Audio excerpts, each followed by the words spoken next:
जहां इंद्रियों को दिव्य करना है वहां हम इनको और मलिन कर रहे हैं। जनेन्द्री का वेग न सहने के कारण हम परस्पर शरीरों के आकर्षण में, भोग वासना में लिप्त हो गए। मन और जनेन्द्री संपूर्ण रूप से काम वासना से युक्त होने के कारण मलिन हो गई। ये देह पिंड, चाहे पुरुष शरीर हो चाहे स्त्री शरीर हो, कोई खास बात नहीं इसमें खास बात है भगवान की प्राप्ति कर लेना। खास बात है तुम्हारा चिंतन दिव्य हो जाना। खास बात है इस शरीर से सबकी सेवा बन जाए। माता पिता, भाई बंधु, परिवार, समाज, राष्ट्र, धर्म, भगवान, सबकी सेवा बन जाए तो ये शरीर सार्थक हुआ। नहीं क्या मांस का पिंड है, रक्त संचरित, नसनाड़ियां, हड्डी, त्वचा, और इसमें जो डालो मलमूत्र बन गया। जितने द्वार हैं उनका सबको परिचय है ही है। कौन से सुख के लिए परस्पर शरीर में आकर्षण होता है? सच्चिदानंद सुख की लालसा वाला शारीरिक सुख के भोग में यदि अनेक जीवन व्यतीत करने के बाद ये भी जीवन व्यतीत कर दिया तो हाथ क्या लगेगा? इतना जीवन व्यतीत कर दिया, क्या हाथ लगा? बहुत विवेक विचार की जरूरत है। धर्मयुक्त काम भगवान ने अपना स्वरूप बताया है सृष्टि संचालन के लिए। यदि विवाह पाणिग्रहण संस्कार करके संतानोत्पत्ति के लिए विधान किया गया है तो वो धर्मयुक्त काम है, व्यभिचार वहां भी नहीं, धर्मयुक्त काम। अन्यथा धर्म विरुद्ध यदि काम का सेवन किया जाए तो घोर पापाचरण बनने लगता है और मलिनता पे मलिनता होती चली जाती है। स्त्री रूपा मेध्य पिंडे मुंह रमृत धिया। हमारी बुद्धि इतनी मलिन हो गई है कि मलमूत्र के द्वार को अमृत पान का स्वरूप समझते हैं। कितनी निकृष्ट बुद्धि है। इन शरीरों पे है क्या? ऊपर के द्वार देखो, आंख से कीचड़ निकले, नाक से कितनी खखार के थूको, वमन करके देखो। नीचे के द्वार तो दुर्गंध युक्त मलमूत्र के ही है। किन भोगों में तुम अमृत पान करना चाहते हो? स्त्री रूपा मेध्य पिंडे मुंह रमृत धिया नित्य लोलुभ्यमानम। नित्य तुम लुभायमान हो रहे हो कि अगर ये शरीर भोगने को मिल जाए, ये शरीर मिल जाए तो हमारा जीवन धन्य हो जाए। नित्य लोलुभ्यमानम है क्या? थोड़ा विवेक से विचार करके देखो। धर्मयुक्त संतानोत्पत्ति के लिए भगवान ने आदेश किया है। मनमुखी चाल चल करके मनोरंजन करने के लिए ये नहीं बना हुआ है। फंसते चले जाओगे। अमृत की लालसा से मृत होते चले जाओगे। तुम्हारे विचार मृत, तुम्हारे आचरण मृत, तुम्हारा शरीर मृत, तुम्हारी चेष्टा मृत, क्योंकि मृत लोक में हो। इसका नाम मृत्यु लोक है और खोज रहे हो अमृत। चक्षुर्न क्षुद्र जीवैरपि विहितो। ये नेत्र मिथ्या रूप में लुभायमान हो रहे हैं। चमड़ी ऊपर से गोरी पीली जैसी भी, उसी में हम आसक्त हो रहे हैं। इतने आसक्त हो रहे हैं। परसों एक नवयुवक भाई प्रश्न एकांतिक में कह रहे, जिया नहीं जा रहा, हमको हमारी मित्र ने धोखा दे दिया और हालत भी ऐसी थी कि करुणा लग रही थी कि कृपा करें प्रभु और इनकी बुद्धि को इस दलदल से निकालें। वो जीवन से हारा हुआ व्यक्ति बैठा हुआ है केवल एक बात में कि उसको उसके किसी मित्र ने, मतलब स्त्री शरीर ने उसको धोखा दे के दूसरे से ब्याह कर लिया। धोखा दे के मतलब मन की गति है, इसमें धोखा और सही का क्षेत्र नहीं है। ये तो विचरण करता रहता है, आज ये आज ये आज ये। इसका कोई बिरला इसकी इस गति को रोक दे, वही साधना परायण साधक कहा जाता है। पर ऐसा नहीं होता है। जहां तुमसे बढ़कर कोई मिला तो वहां दृष्टि उसकी जम जाएगी, तुम्हें छोड़ देगा। संसार का खेल यही है। तुम्हारा प्यार अगर सही ठिकाने पे पहुंच जाए तो सार्थक हो जाए। वो प्यार मूर्ति प्रेम के खिलौना दो खेलत हैं प्रेम खेल प्रियालाल, इनसे प्रेम हो जाए तो निहाल हो जाओगे। पर इनसे प्रेम करने के लिए कठिनता है। पहले सर्वत्र से राग हटावे तो इनसे प्रेम होता है, अन्यथा नहीं। सर्वत्र की ममता बटोर कर इनके चरणों में तब प्रेम होता है। बोले नेत्र दूषित हो गए बस यही देखते हुए। यही दुर्दशा है जीव की। सामने भगवान है चराचर जगत के हृदय में, उनको कोई नहीं देखना चाहता, और बाहरी केवल चमड़े को देख करके हम आकर्षित हो रहे हैं। ये चमड़ी ज्यादा दिन नहीं टिकेगी, जिसकी तुम देख रहे हो उसकी और तुम्हारी भी, ये नष्ट होने वाली है। इन्हीं को शासन में साधक रखता है। नेत्रेंद्री हम जहां चाहें वहीं जाएगी, अन्यथा नहीं जाएगी। अभ्यास कीजिए नाम जप के द्वारा। ऐसे थोड़ी कि बात कर रहे हो किसी संत से भगवत चर्चा और तुम्हारी दृष्टि जा रही बार बार, और इतनी हिम्मत तुम्हारी कि भगवत भाव के वातावरण में तुम्हारी अशुद्ध वृत्ति उधर देखने की कोशिश कर रही। क्या देख रहे हो? चुप हो, एकदम शांत। चक्षुर्न क्षुद्र जीवैरपि विहित मृषा मानना अत्यंत मग्नाहा। ये क्षुद्र जीव समझ नहीं पा रहे कि नेत्र किसके लिए मिले। ये नेत्र मिले भगवत साक्षात्कार के लिए। ये विचार करो 5 मिनट आंख बंद करके, अगर ऐसे ही तुम्हारी आंखें छीन ली जाएं तो सोचो कैसा तुम्हारा जीवन होगा। जिन आंखों से तुम गंदी बातें कर रहे हो, गंदी बातें देख रहे हो, यही आंखें भगवान छीन लेते तुम्हारी, तो क्या तुम्हारा जीवन होता। आज तुम्हें भगवान ने आंख दी है, तुम इससे धर्म का दर्शन करो, सब में भगवत दर्शन करो, श्री विग्रह के दर्शन करो, संत दर्शन करो, नेत्र पावन करो। नेत्रों को दूषित कर लिया हमारी वाक इंद्री। जब हम इससे चिदानंद नाम जप करते हैं, चिदानंद लीला का गायन करते हैं, तो वाणी भी चिदानंद हो जाती है। श्रवणेन्द्रिय, जब इससे हम नाम कीर्तन सुनते हैं, नाम जब सुनते हैं, भगवत लीला सुनते हैं, तो श्रवणेन्द्रिय चिदानंद हो जाती है। ऐसे समस्त इंद्रियां जब केवल आराध्य देव के प्रति समर्पित होकर क्रियान्वित होती हैं, तो उनमें ये सामर्थ्य आ जाती है कि उपासक की श्रवणेन्द्रिय निकुंज में प्रिया प्रीतम क्या बात कर रहे हैं ये सुनाई देने लगता है। निकुंज में प्रिया प्रीतम कैसी शोभा से विराजमान है ये दिखाई देने लगता है। आज कौन से सौरभ का लेप किया गया ये घ्राणेन्द्रिय से पता चलने लगता है। प्रिया प्रीतम की दिव्य लीला का इंद्रियां अनुभव करने लगती हैं, जो कि इंद्रिय मन से बिल्कुल अगोचर है। अगर उपासक इन इंद्रियों को थोड़ी भी स्वतंत्रता दे देगा तो इनका स्वभाव है प्रकृति स्थान कर्षति। ये प्रकृति के वस्तु व्यक्ति स्थान के आकर्षण में फंस जाएंगी। फिर ये महासुख जिसकी हमारे हृदय में लालसा है, वो प्रकृति से पूर्ण होने वाली नहीं, वो परमात्मा से होने वाली है। जब हमारी इंद्रियां प्रकृति की तरफ जाती है तो मलिन हो जाती है, और मिथ्या देह सम्मान को तुमने सुख मान लिया। 4 लोग नमस्कार किए तो तुम अपने को श्रेष्ठ समझ लिए। किंचन मात्र भी कोई श्रेष्ठ नहीं है। ये पंचभूत शरीर सबके उसी सामग्री से बने हुए हैं। अंदर जो जीव अंश है भगवान का बिल्कुल बराबर है। अब जो सम्मान और अपमान होता है गुण और अवगुण का होता है, और गुण और अवगुण दोनों मायाकृत है। सुनो तात मायाकृत गुण और दोष अनेक, ये दोनों मायाकृत है। तो तुम किसका सम्मान? माया का। किसका अपमान? माया का। तुम तो मान और अपमान दोनों से परे हो। अगर कोई तुम्हें प्रणाम कर रहा है तो तुमको उसकी श्रद्धा को प्रणाम करना है।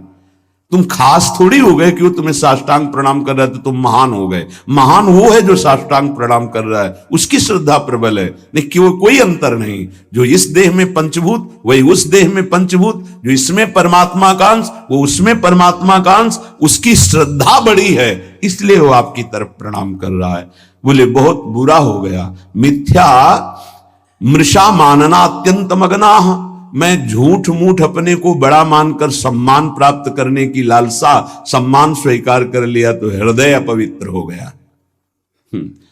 बड़ा मन है, फंसाता रहता है, वो मकड़ी की जाल की तरह, फंसने वाला नहीं जानता है।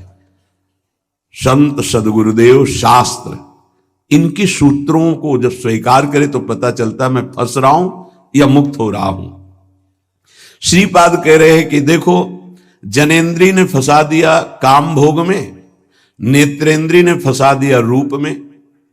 सच्ची अगर सावधान न रहे तो ऐसे ऐसे फंसाव हैं कि जीवन ही नष्ट हो जाता है, पूरा जीवन।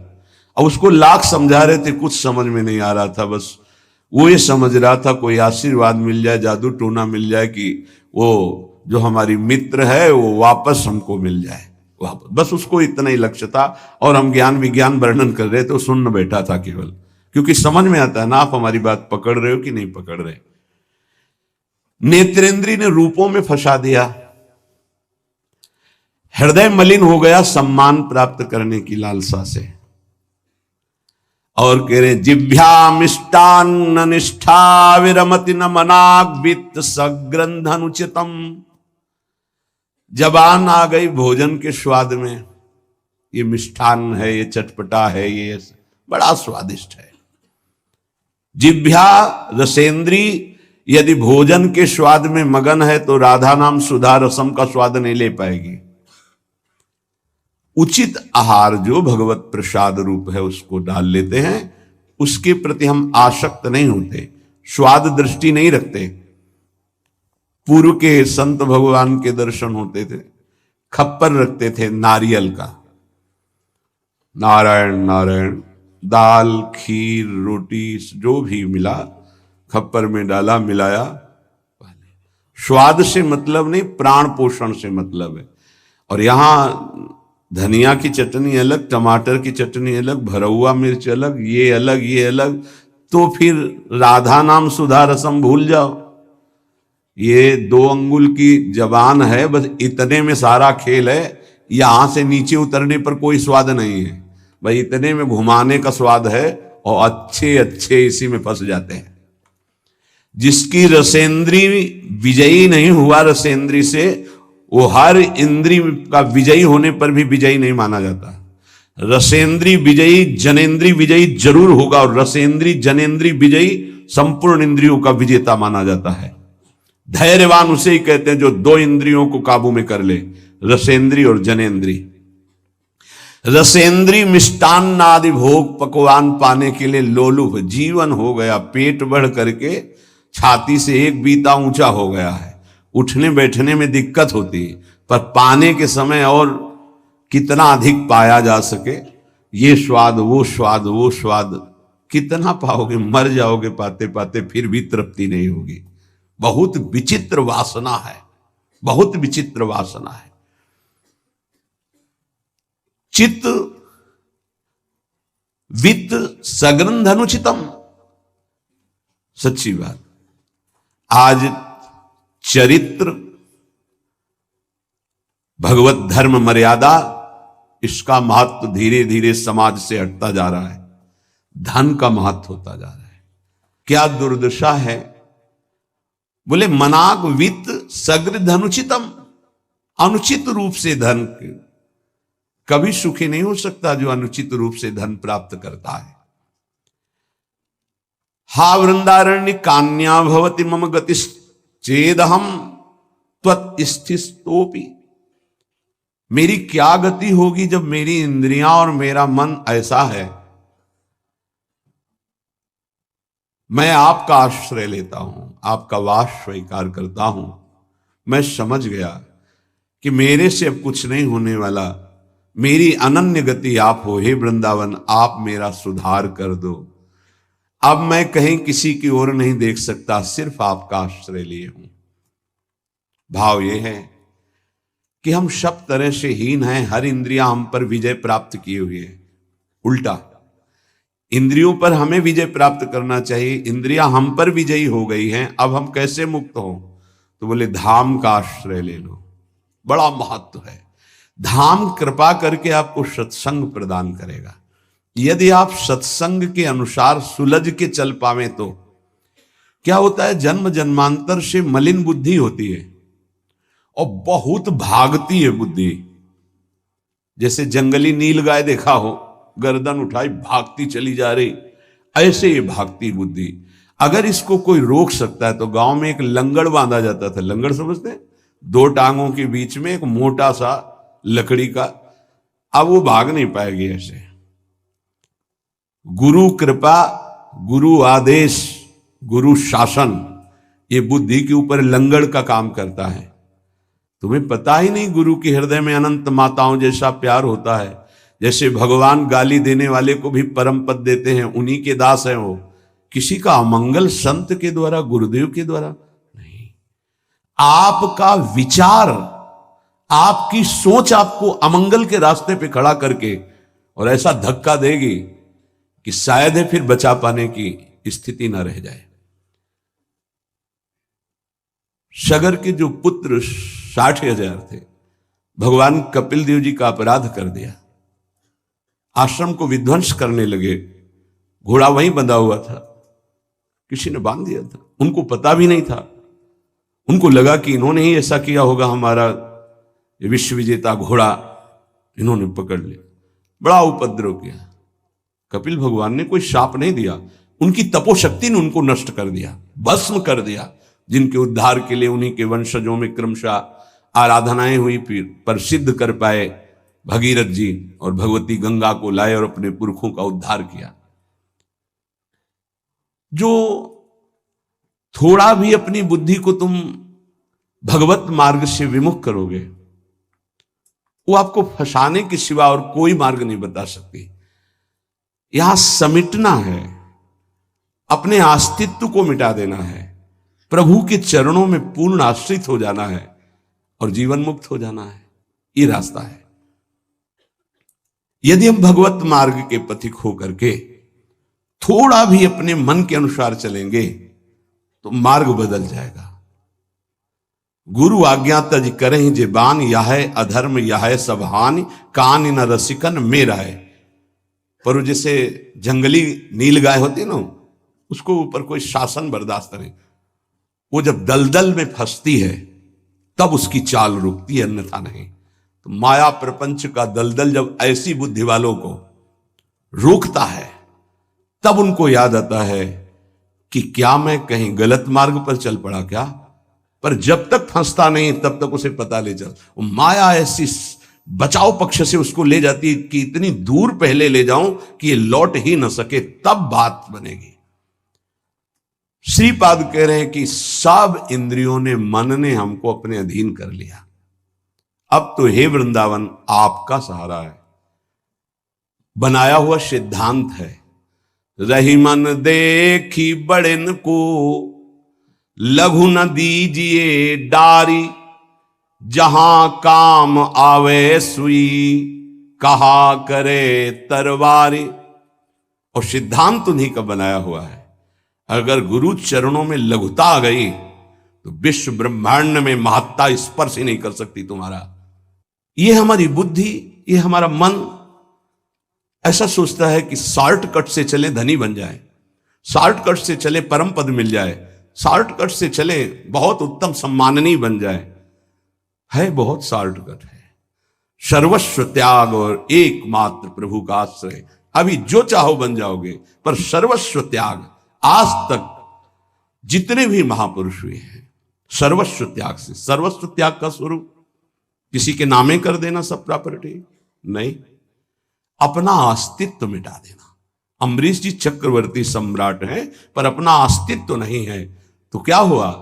सुदर्शन चक्र उनकी रक्षा में है और भगवान दुर्वासा जी को द्विज कहते हैं और अम्बरीश जी को भक्त कहते हैं। अहम भक्त पराधीनो अस्वतंत्र इव द्विज। तो मैंने वृंदावन का आश्रय लिया, अब वृंदावन संभालेगा। तो वृंदावन किस रूप में संभालता है? संत रसिक सदगुरुदेव के रूप में संभालता है। यदि हम ना उनकी आज्ञा का पालन करें, अवहेलना करें, तो बड़े कृपालु हृदय के होते हैं जो संत हैं। संत सरल चित जगत हित, जानि स्वभाव स्नेह। तुम क्या जान पाओगे कि हृदय में तुम्हारे ही प्रति कितना दुलार है। सांप को चाहे जितनी प्रार्थना करो, आरती उतारो, दंडवत प्रणाम कर लो, कह दो सीधे चलो, तो कभी नहीं चलेगा वो। उसकी चाल ही टेढ़ी होती सांप की तरह। ऐसे जो कुटिल बुद्धि के होते हैं, हाथ जोड़ो, पैर छुओ, दुलार करो, गले लगाओ, जीवन दे दो, लेकिन वो सांप की तरह ही कुटिल बुद्धि से चलेंगे। उनका जो विषैला स्वभाव है वो उनकी आध्यात्मिक शक्ति का नाश करता है। उनको लगता है मैं बहुत बड़ा अध्यात्म कर रहा हूं। अध्यात्म कहां से होता है? गुरु आज्ञा से होता है। अध्यात्म कहां से होता है? गुरु मंत्र के निरंतर सुमिरन से होता है।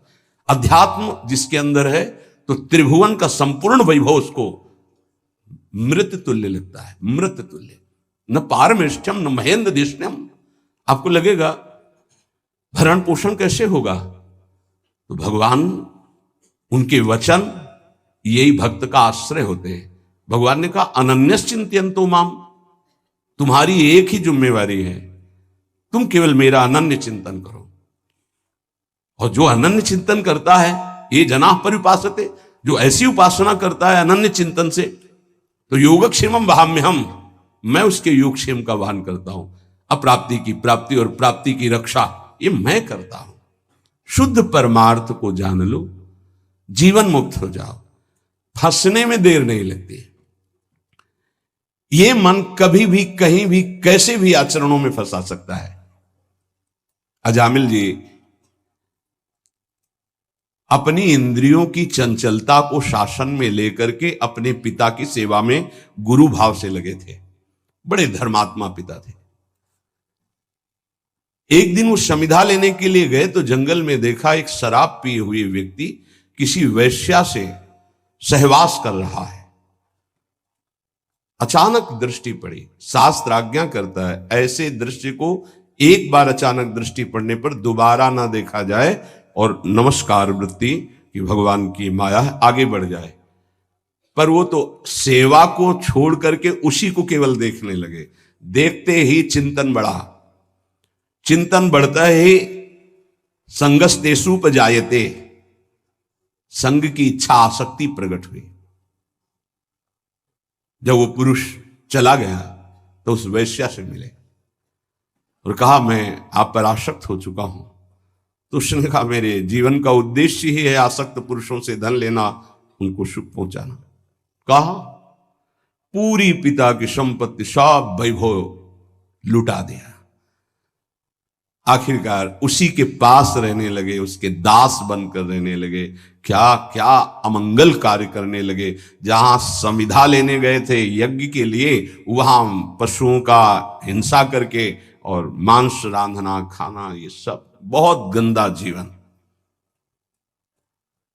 एक बार थोड़ा भी कोई धर्म का अनुष्ठान करे तो धर्मो रक्षति रक्षिता, धर्म उसको बचाने की कोशिश करता है, रक्षा करता है।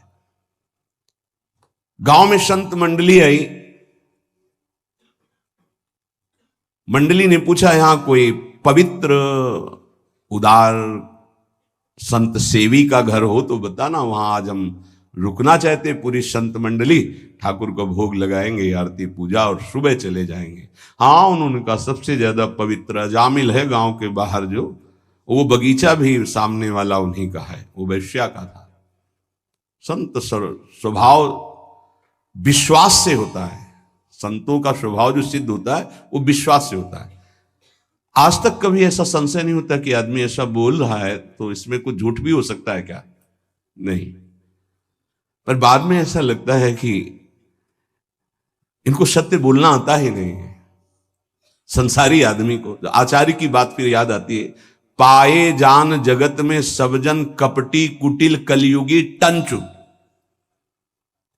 कपट और कुटिलता के बर्ताव किसी और कुछ आता ही नहीं। कई बार सत्संग में प्रार्थना की कि एक जगह ऐसी रखो जहां झूठ मत बोलो, कपट मत करो। गुरु दरबार, दंड दो या पुरस्कार दो, आपके हैं।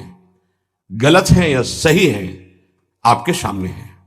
एक जगह तो पर और जगह सब फिट हो सकता है, एक जगह जरूर छल कपट करेगा, क्योंकि पतन वहीं से होता है, जीव का पतन वहीं से होता है। जहां गुरुजनों से कपट और छल किया गया, माया जो कपट का जाल और छल का बिछाती, उसे कोई नहीं काट सकता। माया के जाल को कोई नहीं काट सकता। काटने के लिए गुरु प्रसन्न साहब अनुकूला, जैसे हमसे बोला जाता है, संतों से बोला जाता है, अक्षरशः लगता है सत्य बोल रहा है, संशय ही नहीं, क्योंकि विश्वास की धरा से ही चला जाता है, विश्वास ही होता है। तो संत जनों ने जाके वहां डेरा लगा दिया। ठाकुर जी विराजमान के आरती पूजा शुरू, इतने में देखा एक मलिन वस्त्र पहने और एक हिरन कांधे पे टांगे और अस्त्र ली हुई वहां। अजामिल ने जीव ही संतों को देखा तो संत दृश्य जी में पातक टरे, हृदय एकदम आर्त भाव से रो पड़ा और याद आई वो बात कि जब मैं जवान था तो कैसे धर्म का अनुष्ठान करता था, कैसे मैं पिता की आज्ञा से भगवत आराधना में, हाय मेरा जीवन किस तरह नष्ट हो गया। नजदीक गया, साष्टांग दंडवत। देखते ही संतों ने समझ लिया। उन्होंने कहा भाई ये बगीचा आपका है? बोल भी नहीं पा रहे थे, बस इशारा किया। हाँ बोले बताया गया था कि गांव के बाहर एक ब्राह्मण है, बड़े पवित्र हैं, तो आपका ही नाम अजामिल है। बोले प्रभु ये तो आपके साथ उपहास किया गया है, मैं पवित्र नहीं, बहुत नीच पापी हूं। ऐसा धर्म का त्याग करके पापाचरण में वैश्या के मल जैसे अन्न से उदर पोषण करता हूं, ये देख रहे हो आप इंसान, मेरे जैसा पातकी भ्रष्ट कोई नहीं होगा, ये तो आपके साथ उपहास किया गया। उनका भाई अब रात्रि में तो ठाकुर जी नहीं हटाएंगे, यही विराजमान करेंगे, पर आपका कुछ पाएंगे भी नहीं। तो चरणों में लौट गया, महाराज क्या अब भी मेरा उद्धार हो सकता है? कहा आखिरी श्वास तक जीव को भगवत प्राप्ति का अवसर दिया जाता है। एक उपाय है, मैं देख रहा हूं तुम्हारे द्वारा वैश्या से एक अभी पुत्र होगा, तुम उसका नाम नारायण रख देना, बस। अब आप यहां से जाए, हमारी ठाकुर सेवा है, हम सब संत अपने एक नाम कीर्तन पाठ और ध्यान आदि, आप जाएं, आपका मंगल होगा। समय आने पर बालक हुआ, वो उससे अत्यंत आसक्ति हो गई। जरा सी इंद्रियों की छूट दी तो एक संयमी ब्रह्मचारी नियमनिष्ठ ऐसे भ्रष्ट आचरणों में फंस गया। पिता ने फिर ब्याह भी करवाया था, पर दृष्टि जहां फंस गई फंस गई। कुसंग हुआ तो जीवन बर्बाद हो गया, और सत्संग हुआ तो देखो कैसे परम पद मिलता है। अब तो उसी छोटे पुत्र को गोद में लेके घूमना, उसी से प्यार, उसी से दुलार। उसको क्या पता कि एक भयावह समय होता है जिसका नाम मृत्यु है, वो कभी भी किसी पर आक्रमण कर सकती है। और जब यहां से जाओगे ना तो कुछ भी तुम्हारे साथ नहीं, तुम्हारा किया हुआ धर्म और अधर्म ये दोनों तुम्हारे साथ जाएंगे, जिसे शुभ और अशुभ कर्म कहते हैं। अचानक उसको दिखाई दिया दो भयंकर यमदूत, कांपने लगा। यमदूतों की दृष्टि मात्र से उसके मलमूत्र छूट गए, इतने भयानक। और उसकी आसक्ति अपने पुत्र पे थी, तो ऐसा लगा कि मैं आखिरी में एक बार अपने पुत्र को बुला के देख लूं। बुलाया, नारायण, बस मंगल हो गया। देखो, संत संग अपवर्ग कर, कामी भव कर पंथ। संत का संग सीधे मोक्ष प्रदान करने वाला होता है। नारायण, एक बार जी ही पुकारा नारायण, णा पे जबान पहुंची कि दो दिव्य पार्षद भगवान के चतुर्भुज नारायण स्वरूप श्यामल कांति है, यमराज के दूतों को डांटा और फांसी काट दी। अब तुम इस जीव को स्पर्श भी करने का अधिकार खो चुके हो। बड़ा सुंदर प्रसंग है, अगर इसे बार बार हम सुने और इसे हृदय में बैठा लें तो जीवन मुक्त होने के लिए पर्याप्त साधन है। नाम महामंगल मूद में अजामिल जी की चेतना लुप्त होने वाली थी, फांसी पड़ चुकी थी यमदूतों की। यद्यपि उसने भगवान को नहीं पुकारा, अपने बालक के स्नेह वशात उसको पुकारा नारायण। पर संतों ने नाम रखवाया था। 88 वर्ष की आयु तक पाप ही पाप होते रहे उसके। यमदूतों को डांट कर भगवान के पार्षदों ने कहा, अब तुम स्पर्श भी नहीं कर सकते इसको। उनका, आप बड़े तेजस्वी देव स्वरूप दिखाई देते हैं, पर आपको पता है ये महानीच पापी हर क्षण पाप करता रहा है। ये मूर्ख अपने पुत्र के बहाने नारायण बुलाया है, ये महापापी है। भगवान के पार्षदों ने कहा, हम देखते हैं कि तुमको कोई ज्ञान नहीं है। जिस समय पुत्र के बहाने नारायण बुलाया उसी समय निष्पाप हो गया।